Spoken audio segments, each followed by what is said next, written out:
Welcome to the Two Wealth Show, a show that shares how you can create real wealth for you and your family. I'm one of your hosts, Justin Bogard, and my co-host is Elizabeth Sickles, aka Super E.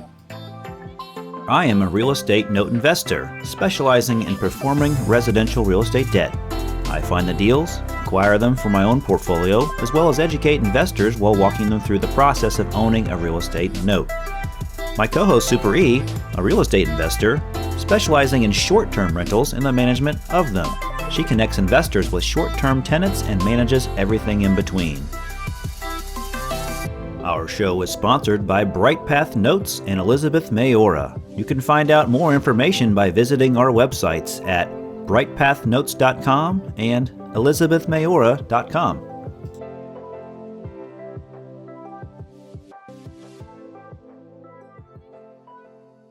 Hi, welcome to the Two Wealth Show. I'm Justin Bogard, one of your co-hosts, and this is episode number 12.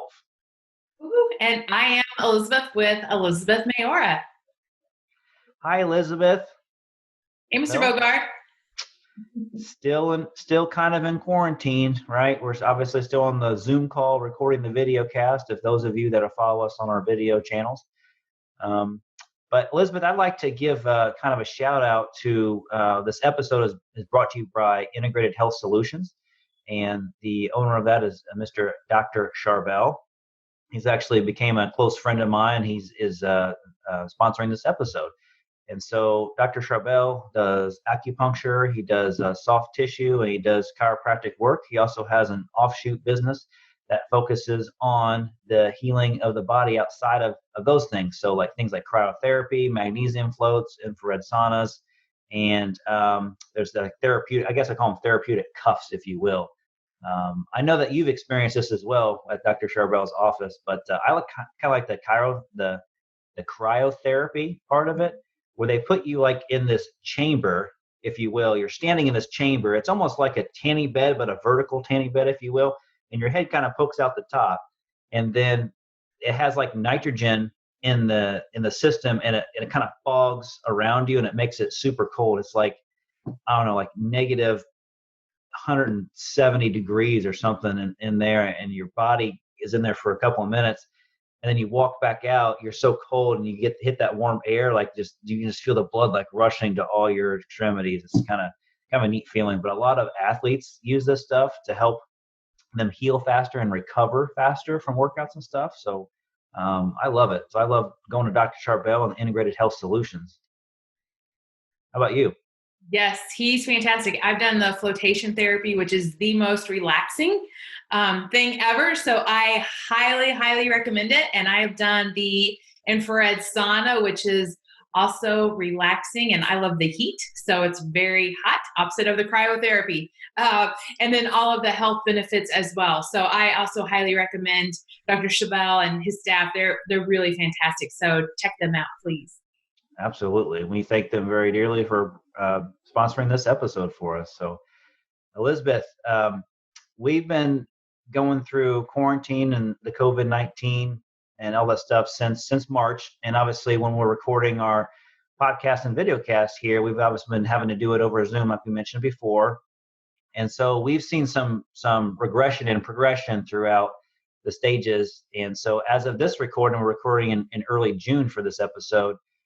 So what kind of changes have you seen that you can kind of highlight from your perspective from beginning of that March time period to now? Then also what's on the horizon for the business that you're mainly in with short-term rentals?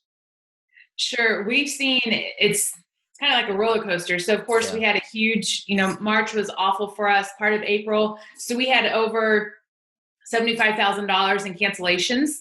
But what's really interesting is as fast as it went down, it's come right back. So for example, the last 4 weekends in a row, we've either been 85% or 100% booked every weekend. Oh, wow. It's huge. And what we're seeing is, and the really important thing, so of course we lowered rates in the beginning of this, and then we've been slowly increasing them, and we've increased the last 2 weekends in a row. Okay. So we're super thrilled about that. Our average stay prior to the middle of March was about 4 nights.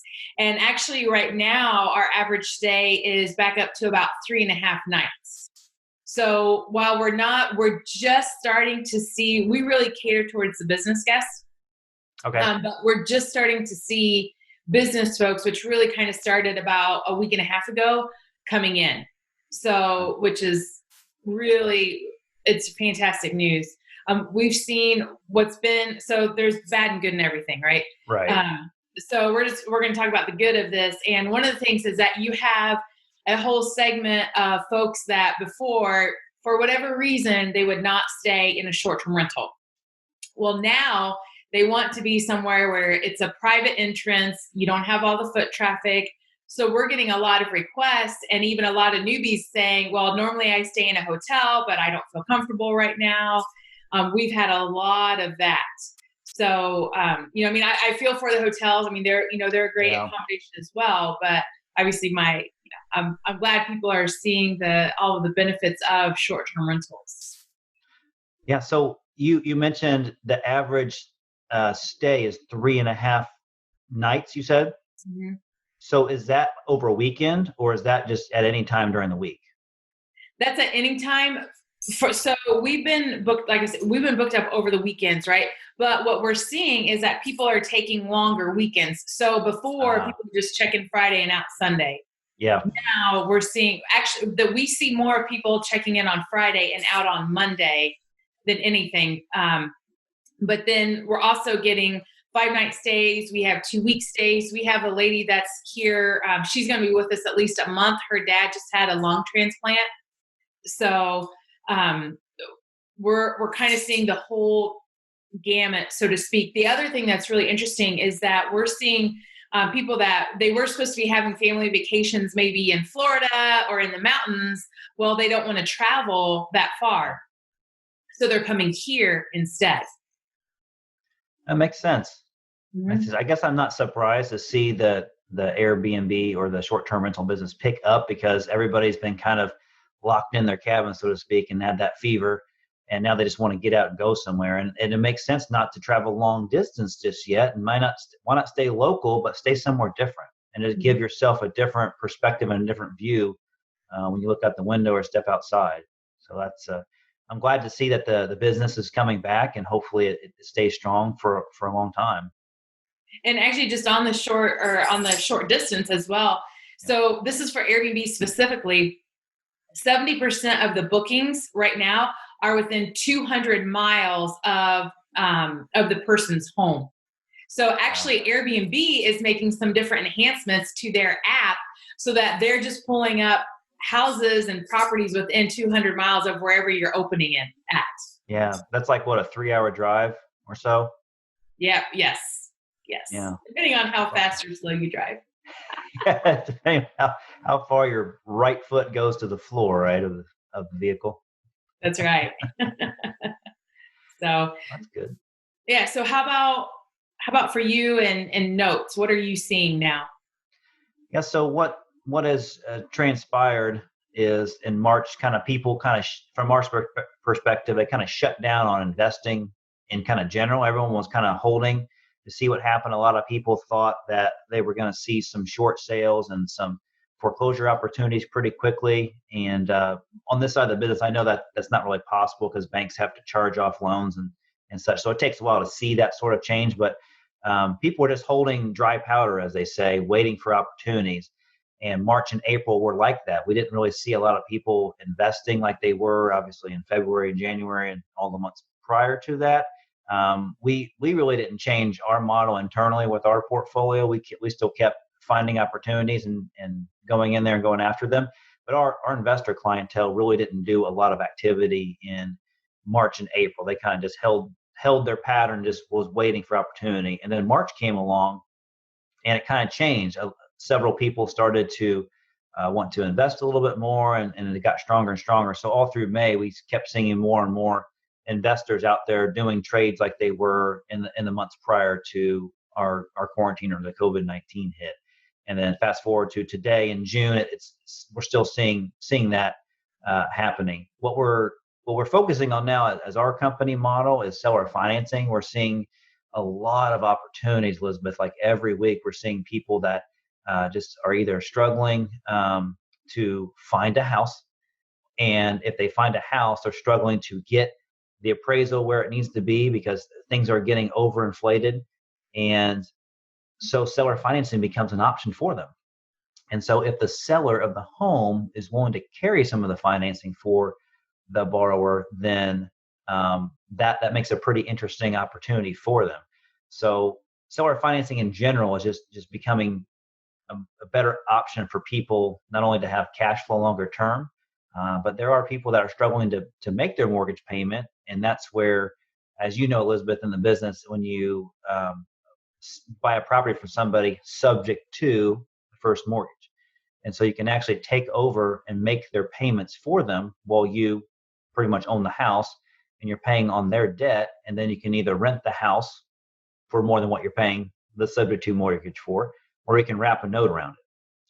And so wrapping the note around those subject to mortgages is becoming a very popular strategy now versus, over the past couple of years, it wasn't as popular just because you weren't seeing as many opportunities as you are now. So that's kind of what we're seeing now. Investors are investing, the ones that have the dry powder, so to speak, and then the seller financing and the different facets of seller financing, like I described, is what I'm seeing today as being kind of the hot things to do in the note investing world. Excellent. Do you think that we're going to see, or you're going to see a continuation of that? Absolutely.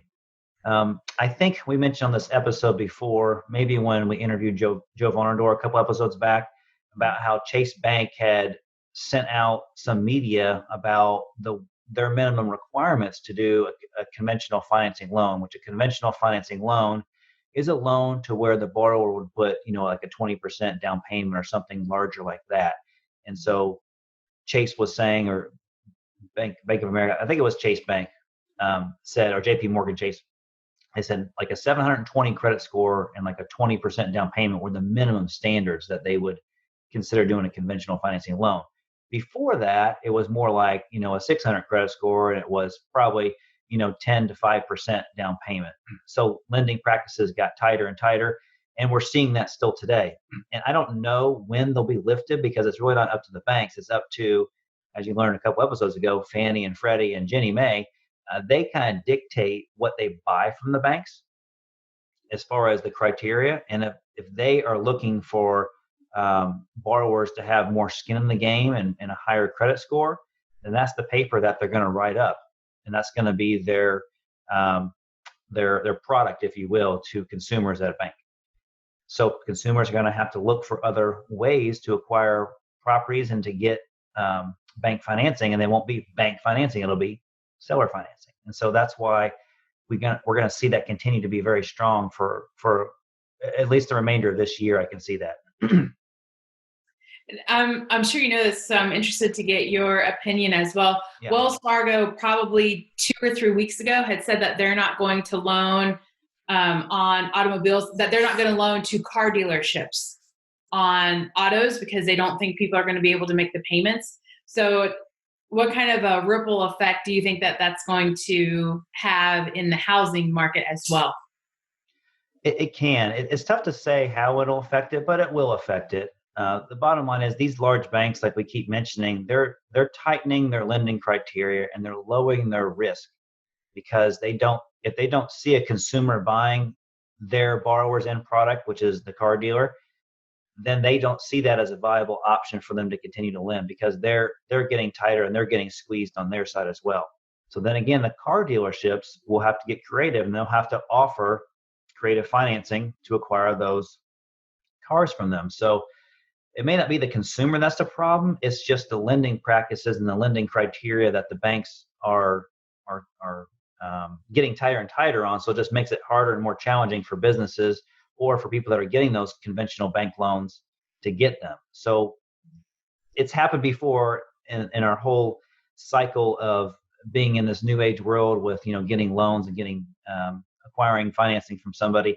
It's just now we have to look at it that we have to provide the seller financing. Guess what? In the 1980s, the interest rate was like 16 to 20% on, bank loans. So, which is why seller financing was so strong in the 80s and stuff, because there was just a different opportunity. So when people can't get money from the bank, they have to rely on other ways to get that money. So I just think you're going to see more and more of those opportunities, not just in real estate, obviously, but thanks for bringing that up about the auto industry as well.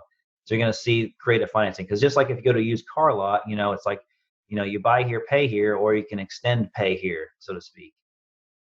Because they'll find creative ways, which is how they actually make more money, to just let you borrow the money. No credit, no problem. No down payment, no problem. No license, no problem. No, I don't know about license, but you get it. And so that's we just have to get more creative about what we do. So things will change, but we always find a way to adapt to it. And hopefully other businesses and industries will be able to adapt that way and not rely on the big banks so much.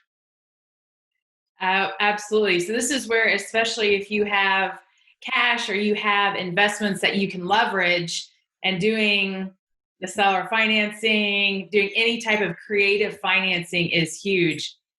And actually, when I took all the classes that Robert Kiyosaki was owners of for the education classes, I took the class Creative Financing, taught by the same instructor 3 times, because it was so fascinating. And it just took, because he went through 20 different ways to do creative financing. And so there's always a way to get the deal done. Absolutely. There's still ways that I'm learning how to do creative financing from my mentors. They have been in the business for 30, 40 years, and they are bringing back strategies that they did in the 80s and the 90s, because it's just relative to the cycle of today's real estate economy, if you will. So you have to think, you really have to think outside of the box. We've always been a standard box, like, okay, let's put our money here. This is what we do with it. And then it grows at this rate. And then when we retire, we're going to have this much money. Well, we have to learn that when the economy changes and our financial stock market changes, we have to adjust for that and figure out how to move forward and grow our money and grow it the way we want with the most security, which is why you and I are both in real estate, because that's what we believe in the strongest. And it's just showed its resiliency through all this stuff. I was talking to somebody the other day about the economy and how this coronavirus came through, and it definitely affected our standard economy, meaning our stock market and our stock exchange and stuff like that. But our real estate market, Elizabeth, it really didn't change a whole lot. Maybe some areas dipped, but I didn't see it in at least our local market and what we do every day. We really didn't see a change in real estate property value, which just tells you how strong our market is for our selling market right now. Absolutely. And we're still, we had a couple of our guests that had sold their property and was waiting to find a new property. So we also manage traditional rentals as well. And we have a new tenant, a new resident, that his house in Broad Ripple sold much quicker than what he thought it was going to sell. And this is not an inexpensive rental property at all. I mean, the rent's $1,700 a month. So he's going to be with us for at least a year. That's nice. So yeah, it's kind of, too, Indy, we're kind of, in a way, I mean, we're so diversified in our economy and all the segments that we have here: healthcare, aerospace, automotive, tech is huge here. That it's, yes. And I don't know if we've seen all of the downfall kind of from all the COVID-19, but at least so far we're still strong.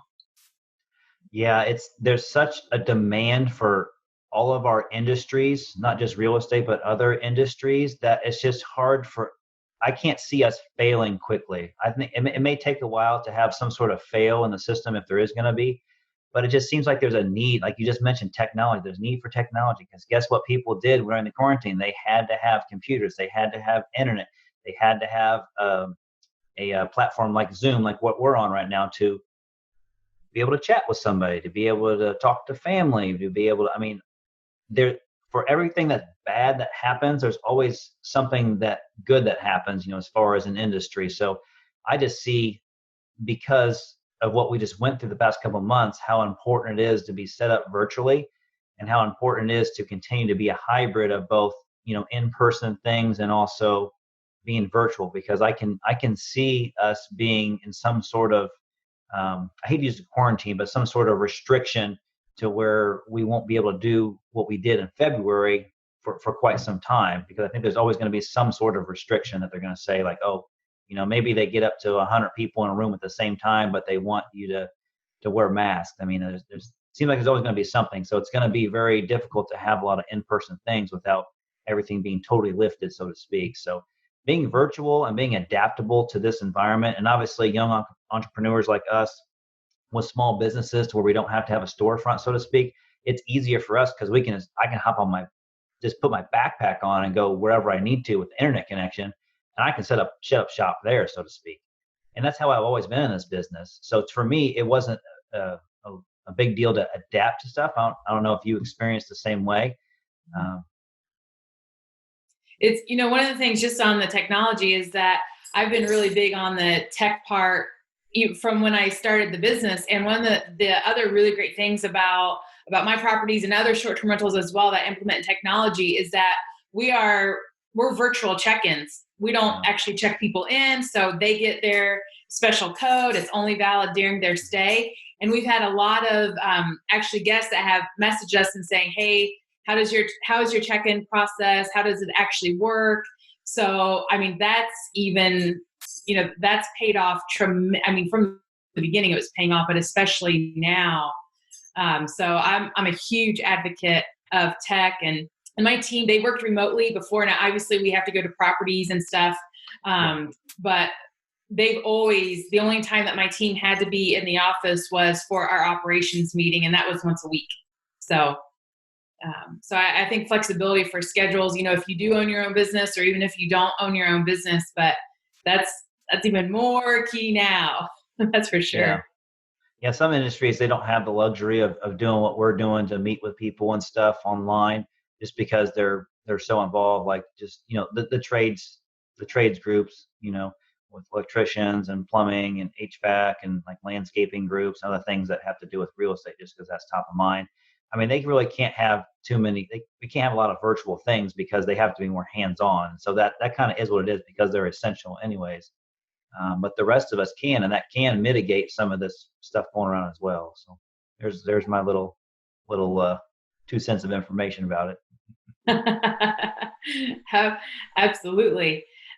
So overall, I mean, we're really thrilled with where we are right now in the short-term rental market. Our rates are high. I don't know. We're not going to recover from the conventions that have been postponed this year. I mean, that's just not possible. But I will tell you that my clients are very happy with where we're trending. The other nice thing that's happening as well is that just the end of last week, we started getting bookings for the end of July and then for September also. So that's normally we open our books 6 months ahead of time. That changed earlier this year, and now we're opening 4 months at a time. So the fact that they're booking that far out is really good news and just shows the confidence that people have in the trajectory. That is awesome. You're right. Exactly. I was thinking the same thing. It's the confidence that the consumer has in what's going on.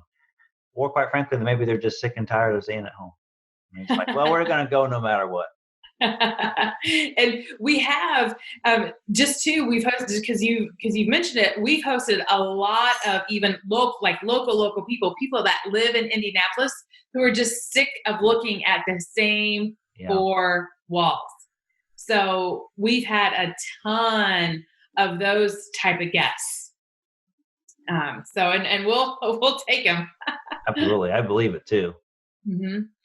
Elizabeth, we're running out of time here on this episode. We got to talk. I didn't realize how long we were going into this episode. But anyways, do you want to have some closing thoughts about what we talked about today?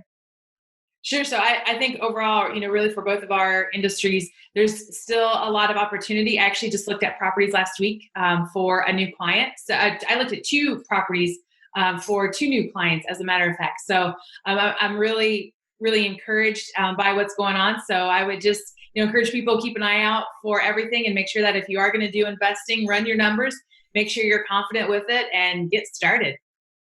Absolutely. That's a great closing thought, Elizabeth. And I'll just kind of echo what you said about doing your due diligence.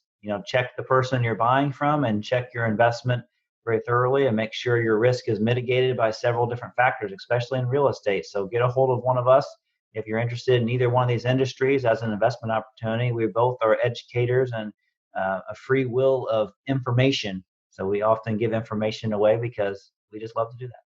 So anyways, I'm Justin Bogard. My company's BrightPath Notes. This episode is sponsored by Integrated Health Solutions, Dr. Charbel. And I'm Elizabeth with Elizabeth Maora. All right, so don't forget to check out the video version of this episode on BrightPath Notes YouTube channel or Elizabeth Maora's YouTube channel as well. This is episode 12. Until next time, guys. Thank you. Two Wealth Show is produced by Justin Bogard and Super E, sponsored by BrightPath Notes and Elizabeth Maora. Thanks for listening and watching for our show.